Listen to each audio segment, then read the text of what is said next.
Okay, derivative part day two. So let's use this derivative a little more.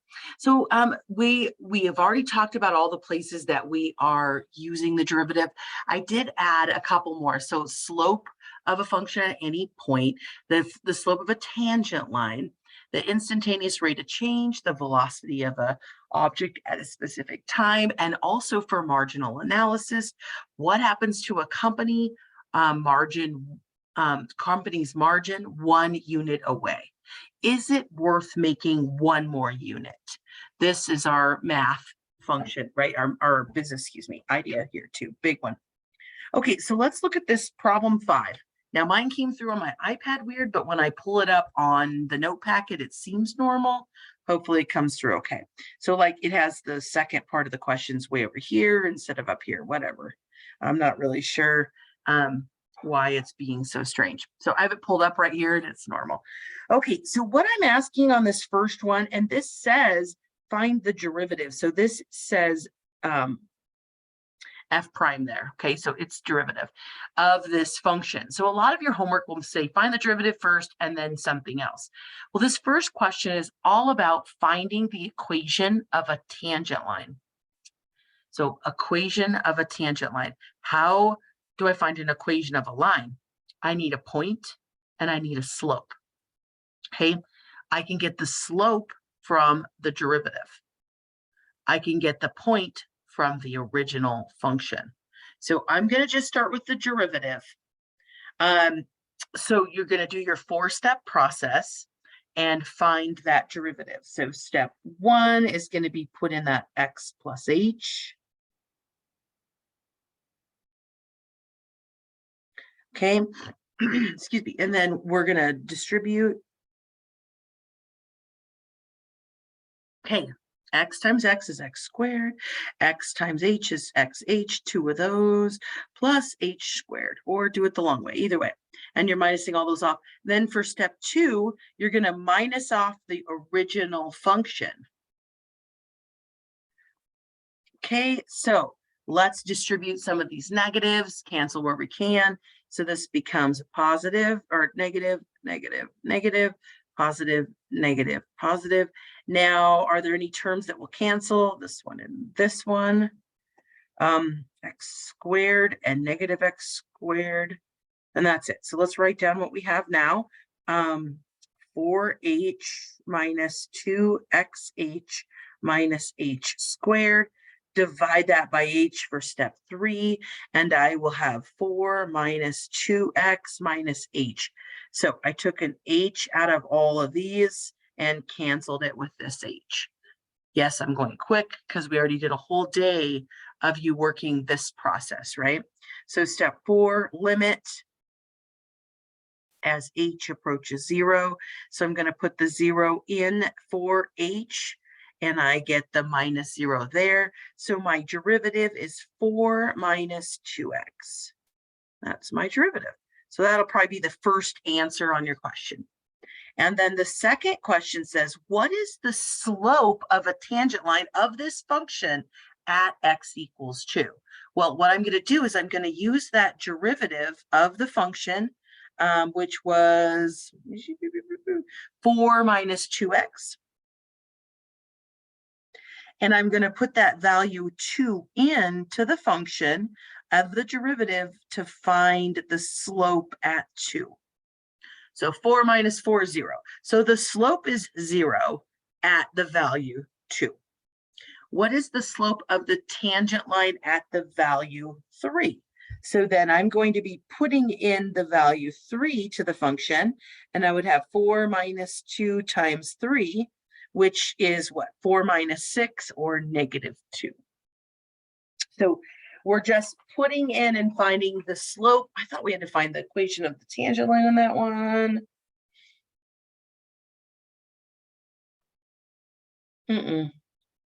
We do somewhere, right? All right. Problem 6 says the profit in hundreds of dollars from the sale of X items is given by the following. So X is the number of items. Find the average rate of change of the profit from 2 to 4 items. So find the average rate of change. So this one, if we go back to the top of our note packet, sorry, I'm giving you a headache. We have the average rate of change here. This is not a full derivative, so it's a little bit different. So we have to be able to know instantaneous rate is derivative. Average rate is don't take the limit. Okay. Okay, where am I? Right here.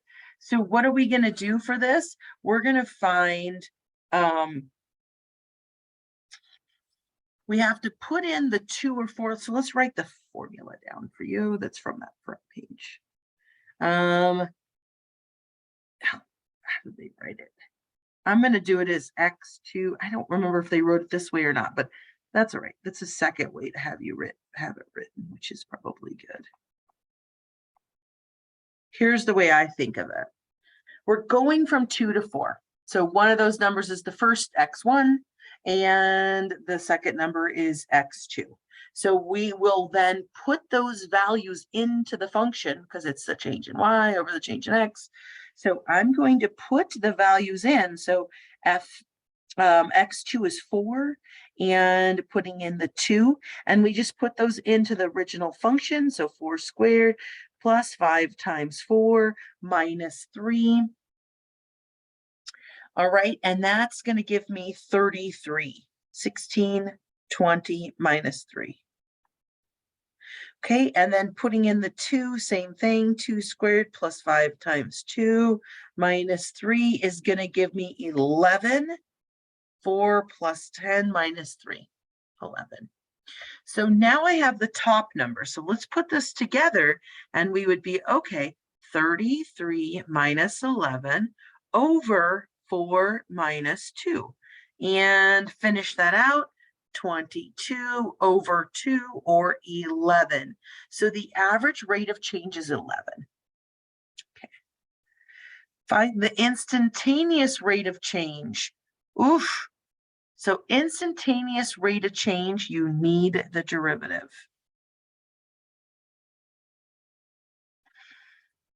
Okay, and then that's all it's really asking, equation, because it's saying find the equation. It didn't say like at x equals 2, which it could, and then you find the derivative and put the value in.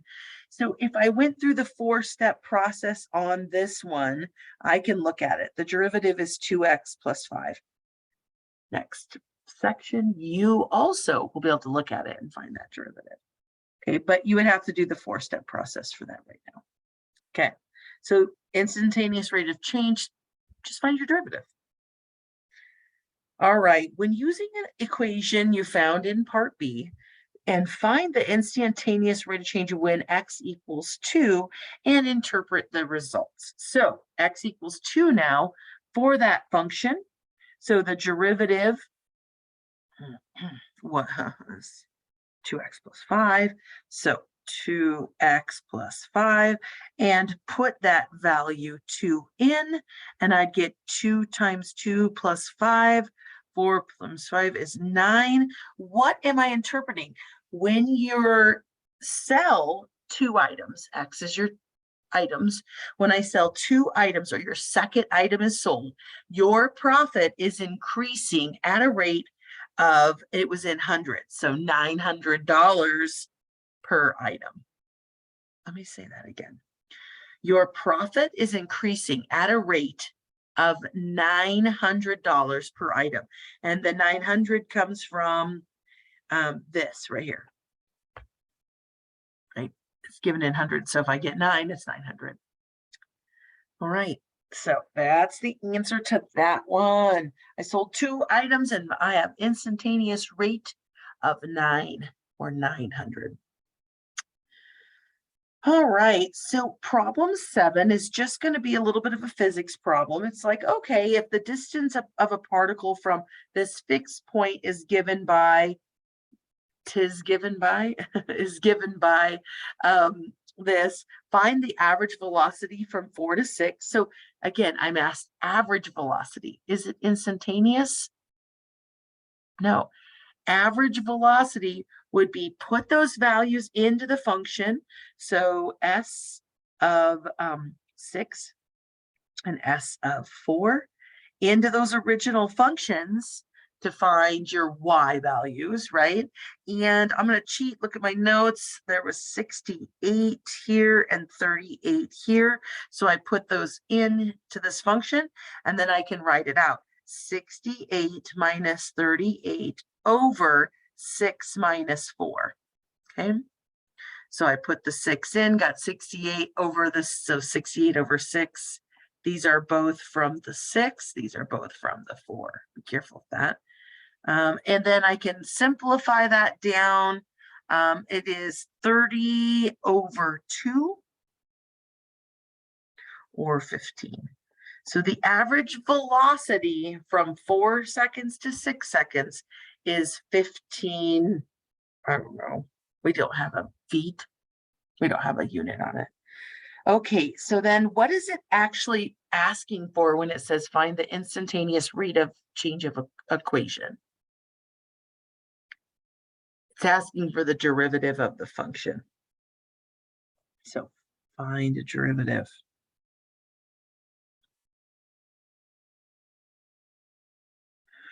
Okay, so again, if I went through the 4-step process, which I would encourage you to pause the video and try it again just to practice, you better get t 2t plus 5. Oh, t doesn't look like a t, it looks like a plus, but maybe I should do capital 2t plus 5. That looks better. Okay, so now in part C, it says use this equation to find the results when you're at time is at 4 seconds. So then we're going to put that 4 seconds into that function. So we're going to put 4 in. So it would be 2 times 4 plus 5. And that gives me 13. Okay, so I have 13. So if I interpret those results after 4 seconds, we are increasing at 13, we don't know what units, maybe feet per second. Could be inches per second, could be centimeters. I don't really know. I didn't put a unit on it. So 13 units per second. So after 4 seconds, we're increasing 13 units. So hopefully you can see where this would be kind of important. Like this derivative can actually tell us a lot of physics things. And yes, finding the derivative right now is awful, but it does get easier, and you will do it a lot. Okay, problem 8 says, all right, find the slope of a secant line joining these 2 points. All right, way wordy, but a secant line is just touching something in 2 places, and it gives you the values, sort of. It doesn't quite give you these 2 values, does it? It just says f of 3. And f of 12. Well, that is a y. So calculate those. If I put 3 into my function, what do I get? Well, 3 squared is 9. 9 plus 3 is 12. So this one is 12. If I put in 12, 12 squared is 144. 144 plus 12 is 156. So all this is really saying is find the slope of these 2, but you had to actually find that second value first. So change in y over change in x, or y minus y over x minus x. And I then get 156 minus 12 over 12 minus 3. So I get 144 over 9, which actually goes in 16 times. Okay, and then the next one says find the slope, but like notice they put in some h values. That's not very nice, but f of 3 is still 12, but let's do f of 3 plus h, because that's not just a number. It's not very pretty. Let me move this up. Sorry, I lost my function. So that would be 3 plus h squared plus 3 plus h. So let's simplify this out. 3 squared is 9.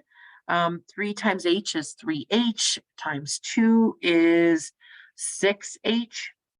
You could do it the long way. Plus h squared plus 3 plus h. Oof, Can I combine anything? Yes, I can get h squared first. 6 and 1 more is 7 h's. And so I got this one, and this one, and 9 and 3 make 12.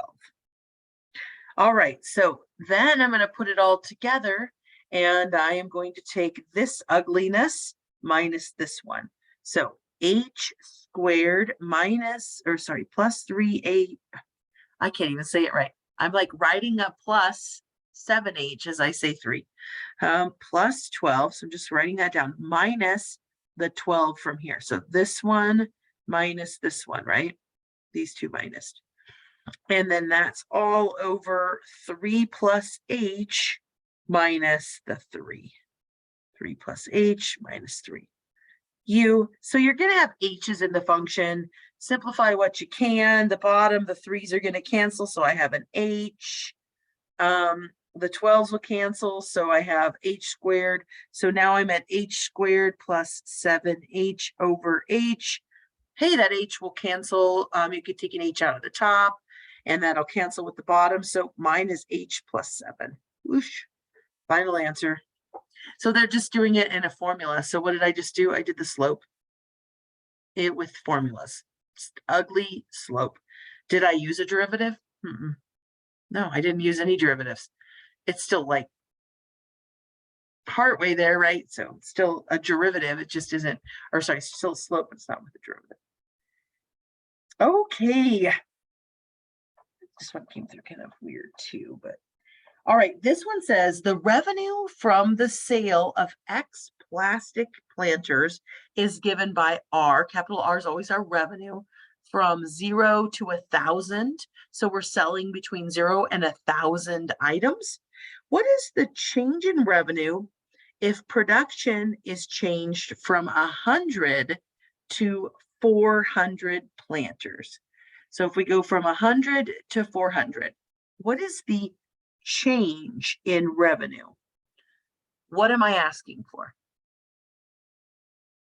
I'm asking for just what is your revenue changing by? It really, I do this problem because it really doesn't include any of our calculus. So it throws people off. They can't think through the problem.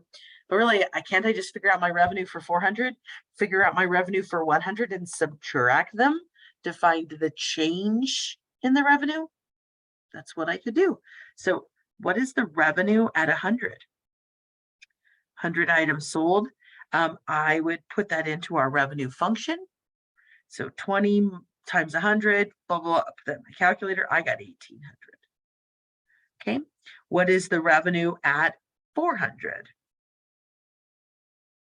400, put it into the function as well, and I get 4,800. So what am I changing from? I'm going 4,800 minus 1,800.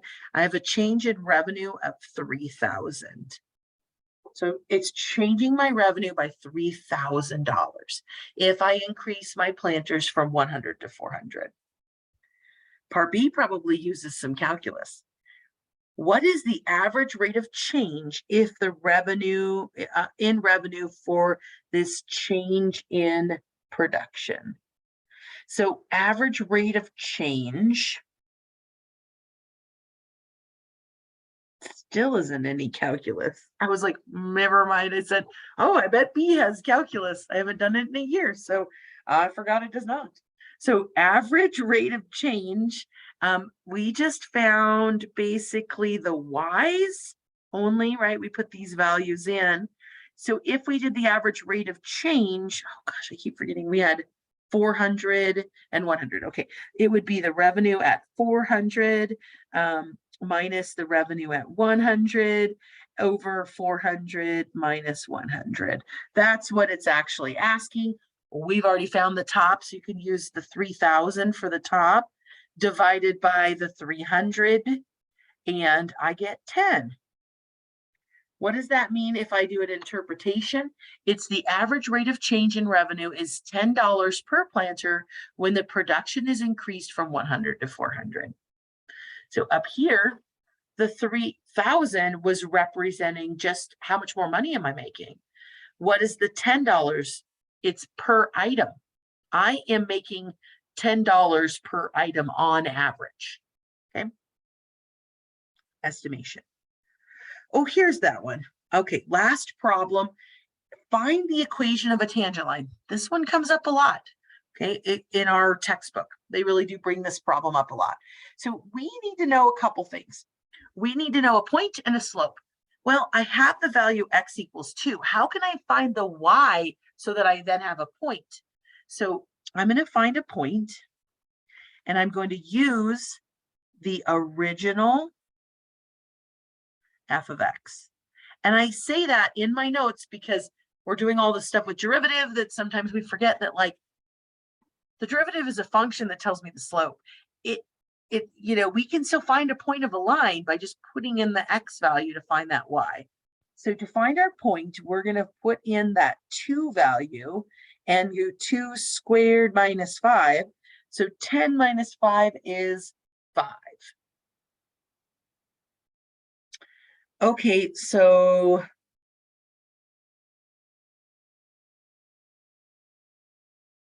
just kidding. Where'd I get 10? What is 2 squared? Sometimes it's 4. My brain was like 10. I don't know why. 4 minus 5 is sometimes -1.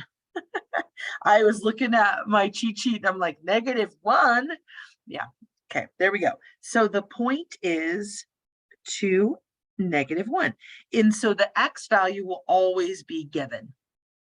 And then you find the y. So that's how I find the point. I always use the original. Now the slope, I need to find the slope, and I'm going to use the derivative. So that means I have to find the derivative. So 4-step process. It's going to take me a minute to get that derivative. Put in your x plus h, minus off the original, divide by h, take the limit. Of course, I've been just cheating and telling you the answer. The answer is 2x. But you should be doing that 4-step process. Again, that's what the whole first day was on. So we're here, we have that derivative. Now, if I want to know the slope at a specific point, I put that value in. So we're looking at that value of 2. So 2 times 2 is 4. So the slope, or the m, is 4. Point slope. Now I'm going to use the function for point slope, which is y minus y1 equals m times x minus x1. So we put our point in, we put our slope in. So y minus y on our point is -1. Here's our point. So we're going to have y minus a -1. Our slope was 4 times x minus 2 from our point. Okay, so the double negative at the front becomes a positive. 4 times x is 4x. 4 times 2 is 8. Now we can minus this 1 over, and I'll get y equals 4x minus 9. So this form right here is slope intercept form. This is point slope. Both are correct.